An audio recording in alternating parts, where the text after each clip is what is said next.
Senior NTR విగ్రహం పెట్టడం వల్ల చాలా బెనిఫిట్ జరుగుతుంది, ఓట్లు కూడా వస్తాయి కాంగ్రెస్ పార్టీ, కానీ ఒక ఇంటెన్షన్ తోటి పెట్టిరని తెలుస్తా ఉంది. ఏ ఏ డివిజన్ ఉన్నారు సీనియర్ ఎన్టీఆర్ చుట్టాలు? సీనియర్ ఎన్టీఆర్ సార్ అంటే అందరికి ఇష్టమే ఆయన, కానీ ఏ ఏ ఏడున్నారు చెప్పు ఆయనకు? మా అంబర్పేటలో ఉన్నారా, ఖైరతాబాద్లో ఉన్నారా, జూబ్లీహిల్స్ ఉన్నారా? ఇక ఆయన ఒక్క విగ్రహం పెట్టాగానే అంటే మరి ఆయన విగ్రహం పెట్టుకునే పార్టీ పెట్టి రాదు, సీఎం అవుతావు కదా నువ్వు.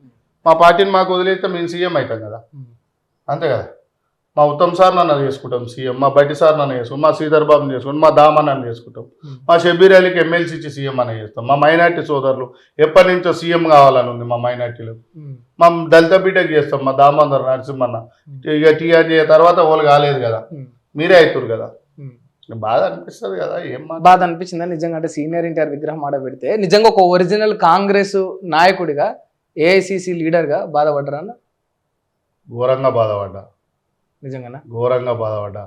అదే ప్లేస్లో నువ్వు ఇవాళ సాకాల ఐలమ్మది పెట్టుంటే, కుమరం భీమది పెట్టుంటే, బెల్లి లలితక్క జాన కోగిల తెలంగాణ మలిదేశ ఉద్యమంలో పనిచేసిన ఆమెది పెట్టుంటే, వడ్ల కులం ఎవరు మారోజు వీరన్న పెట్టుంటే, నువ్వు ఎర్ర సత్యం మీద పెట్టుంటే ఇలా ముద్రాజు బిడ్డలు గుండెలలో పెట్టుకుంటుండే. ఓకే, జామవంతుంది పెట్టపోయినావు, ఇలా ఎస్సీ బిడ్డలు అంతా మన ఎమ్మడి ఉంటుండే కదా. ఇలా అనేక వర్గాలలో పెద్ద మరి ఇప్పుడు ఇంత పెద్ద విగ్రహం సత్యనారాయణది పెట్టపోయినావు, ఎందుకు ఇలా పెడతలేవు? ఎర్ర సత్యం అన్నది పెట్టపోయినావు, కుమారం భీం దాంట్లో ఇంకో ఇటు మధ్య రామలాల్ ఉన్నాడు, ఆయనది పెట్టపోయినావు. పోని వెమలక్కుల నాయన ఉన్నాడు, ఆయన తెలంగాణ కోసం కొట్లాడినాడు, వెమలక్కుల నాయనది పెట్టపోయినావు. గద్దార్ అన్నది పెట్టపోయినావు, గద్దార్ అన్న సచ్చే ముందు రేవంత్ని గెలిపిస్తా అన్నాడు కదా, మరి ఆయనది పెట్టపోయినావు.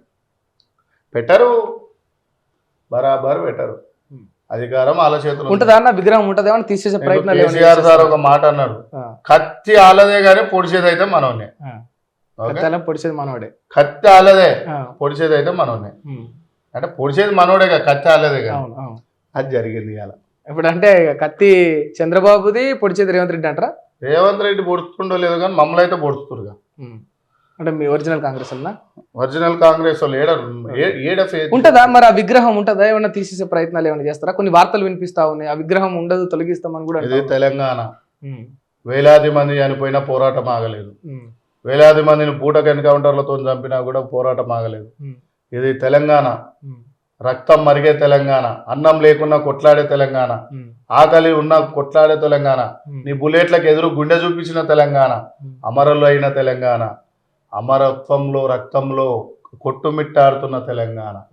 ఆగదిగా పోరాటం నువ్వే గెలికినావు, నువ్వే భూస్థాపితం, కథం.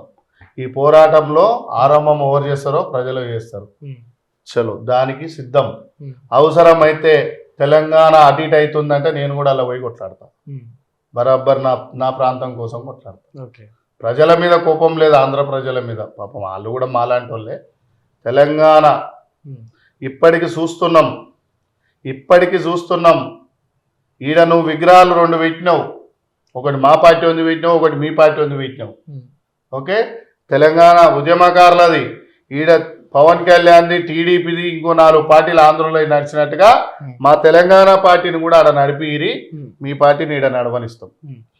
బరాబర్ యుద్ధం చేస్తాం, సిద్ధంగా ఉంటాం, జై భీమ్ అంటాం. రాబోయేది రేవంత్ అన్న లాస్ట్గా సీఎం, రాబోయేది బహుజన బిడ్డే సీఎం, బహుజనులే సీఎం. ఇలా ఒక మాట అడుగుతా సింహాద్రి గారు, నిన్ను చెప్పండి, బెల్లి లలితక్క కంటే కవిత పెద్దదా కాదా? గట్టిగా ఇప్పుడు నువ్వేం భయపడతా? నేను భయపడతానా? కాదన్నా, పైసలే తెచ్చుకోలేగా, నేనేం తెచ్చుకుంటానా? బెల్లి లలితక్క కంటే గొప్పదా? కాదు కదా. కాదు. మరి వాళ్ళ అల్లుడు బెల్లి శేఖర్ తోని పార్టీ పెట్టిద్దాం, వాళ్ళ నాయన వాళ్ళ అన్న బెల్లి కృష్ణతో పార్టీ పెట్టిద్దాము, బెల్లి లలితక్క బిడ్డతో పార్టీ పెట్టిద్దాం. నడుస్తుందా? నడుస్తుంది. నడవదు. ఎందుకు నడవదు? ఈమెగాడ కోర్టు ఉండే.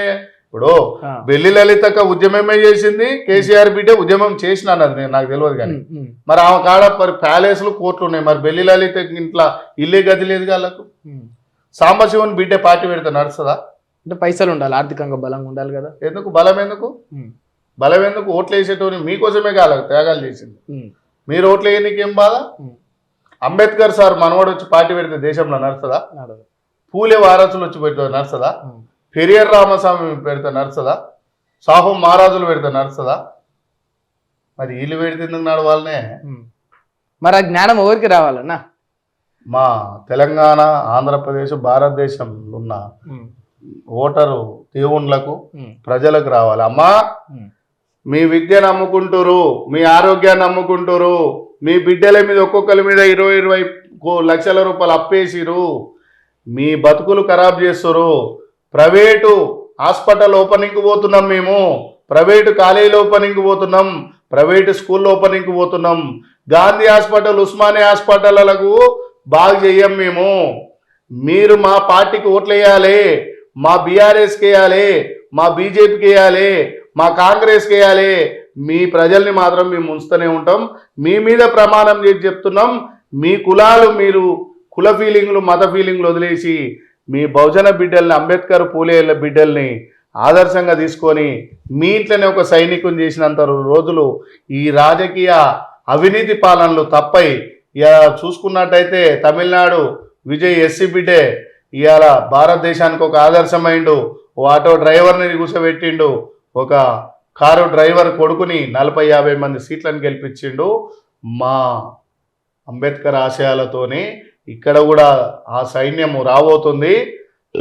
మీరు రెడీగా ఉండురి. అమ్మా, తెలంగాణ సామాజిక వర్గం, తెలంగాణ ప్రజలారా, మీకు మీరు తెలుసుకోండి.